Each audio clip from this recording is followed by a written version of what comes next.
Hello friends, welcome to study vibe zoology की series में। आज का हमारा टॉपिक है कोऑर्डिनेट्स। कोऑर्डिनेट्स को डिस्कस करने से पहले यहाँ मैं किंगडम एनिमेलिया को डिस्कस करूँगी, क्योंकि किंगडम एनिमेलिया के क्लासिफिकेशन से हम कोऑर्डिनेट्स के पीछे की जो भी आउटलाइन है उसका कॉन्सेप्ट मैप इजीली बना पाएंगे। तो चलिए स्टार्ट करते हैं। एनिमेलिया, जिसके अंदर समस्त जंतुओं को रखा जाता है, उन्हें फर्दर उनकी बॉडी में प्रेजेंट सेल के बेसिस पे दो पार्ट्स में डिवाइड किया गया है।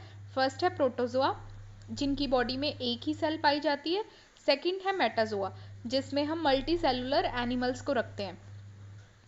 अब मेटाजोआ को भी आगे तीन पार्ट्स में डिवाइड किया गया है, जिसमें मीसोजोआ, पैराजोआ और यूमेटाजोआ को रखा जाता है। यूमेटाजोआ इन प्राणियों के अंदर बॉडी में सिमिट्री के बेसिस पे इनको दो पार्ट्स में डिवाइड करते हैं। इनके अंदर यदि किसी प्राणी में रेडियल सिमिट्री पाई जाती है तो उसे हम रेडिएटा कहते हैं, और वहीं अगर किसी प्राणी की बॉडी में बायलेटरल यानी द्विपार्श्व सममिति देखी जाती है तो उसे हम बायलेटेरिया की कैटेगरी में रखेंगे। अब रेडिएटा, जिसको आगे भी दो पार्ट्स में डिवाइड किया गया है, फर्स्ट है निडेरिया, सेकंड है टिनोफोरा। निडेरिया के एग्जाम्पल्स हैं जेलीफिश, कोरल, सी एनिमोन्स एक्सेट्रा। वहीं टिनोफोरा की अगर मैं बात करूं तो इसमें कॉम जेली को रखा जाता है। अब हम देखेंगे बायलेटेरिया को। बायलेटेरिया वाले प्राणी जिनकी भ्रूणीय परिवर्धन के दौरान यदि मुख पहले बनता है तो उन्हें हम प्रोटोस्टोमिया कहेंगे। यदि भ्रूणीय परिवर्धन के दौरान जंतुओं का गुदा पहले डेवलप होता है तो उसे हम ड्यूटेरोस्टोमिया कहेंगे। प्रोटोस्टोमेट्स के एग्जाम्पल हैं प्लेटीहेल्मिथीज, निमेटोड्स, एनालिडा, मोलस्का और ऑर्थ्रोपोड्स। वहीं ड्यूटेरोस्टोमेट्स में क्या क्या आते हैं? Echinodermata, hemichordata and Chordata. Chordata जो कि हमारा मेन टॉपिक है। तो चलिए अब हम कोर्डेटा के कुछ जनरल फीचर्स डिस्कस करेंगे। तो फाइलम कोर्डेटा के जनरल कैरेक्टर्स यहाँ लिख दिए गए हैं। फर्स्ट कैरेक्टर है all are free living, some are aquatic, aerial and terrestrial. मुख्यतः कशेरुकी प्राणी क्या होते हैं? मुक्त जीवी होते हैं। इन्हें हर प्रकार के आवासों में देखा जा सकता है। लाइक ये जलीय भी हो सकते हैं, ये वायव्य भागों में भी पाए जा सकते हैं, लाइक हम देखते हैं ना पक्षी वगैरह। और टेरेस्ट्रियल सबसे बेस्ट एग्जाम्पल है मनुष्य। Second, body wall body small to large, bilaterally symmetrical and metamerically segmented. कशेरुकी प्राणियों का जो शरीर है वो स्मॉल टू लार्ज में भी पाया जाता है। जैसे हम देखते हैं पक्षी जो हैं वो बिल्कुल स्मॉल हैं, वहीं मनुष्य की अगर हम बात करें तो वो अच्छे से डेवलप और लार्ज प्राणी हैं।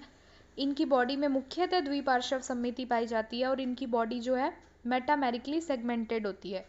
बॉडी वॉल इनकी ट्रिप्लोब्लास्टिक होती है। तीनों की तीनों जर्मिनल लेयर्स प्रेजेंट होती हैं इनकी बॉडी में, एक्टोडर्म, एंडोडर्म और मीजोडर्म। वहीं अगर फिफ्थ पॉइंट में देखें हम तो एक स्केलेटल रोड इनकी बॉडी में जीवन के स्टेज में जरूर पाई जाएगी, जिसे हम नोटोकोड भी कहते हैं। सिक्स्थ पॉइंट है ए कार्टिलेजिनस और bony jointed endoskeleton present in the majority of members. ज़्यादातर जो कशेरुकी मेंबर्स हैं उनकी बॉडी के अंदर या तो कार्टिलेज का बना हुआ या फिर अस्थियों का बना हुआ अंतःकंकाल पाया जाता है। Digestive system complete with digestive gland. कशेरुकियों का जो डाइजेस्टिव सिस्टम है अर्थात जो पाचन तंत्र है उसके अंदर बहुत सी पाचक ग्रंथियां पाई जाती हैं। नेक्स्ट है ब्लड वेस्कुलर सिस्टम क्लोज्ड है, यानी इनका जो रक्त संवहन तंत्र है वो क्लोज्ड प्रकार का है, अर्थात इनका जो रक्त है वो वाहिकाओं में बहता है। नेक्स्ट है excretory system comprising proto, meso and metanephric kidneys.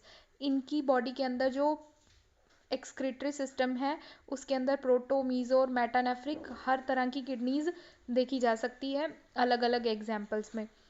Nerve code dorsal and tubular. इनकी जो नर्व कोड है वो डोर्सल सरफेस पे प्रेजेंट होगी और ट्यूबुलर यानी ट्यूब लाइक स्ट्रक्चर होगी। सेक्सेस सेपरेट है, रेयर एक्सेप्शंस भी प्रेजेंट हैं, यानी जितने भी कशेरुकी हैं उनके अंदर अलग अलग सेक्स पाए जाते हैं, यानी मेल और फीमेल अलग अलग हैं। कुछ रेयर एक्सेप्शन भी पाए जाते हैं। आई होप आपको मेरा वीडियो अच्छा लगा होगा। So please like, share and subscribe and thanks for watching.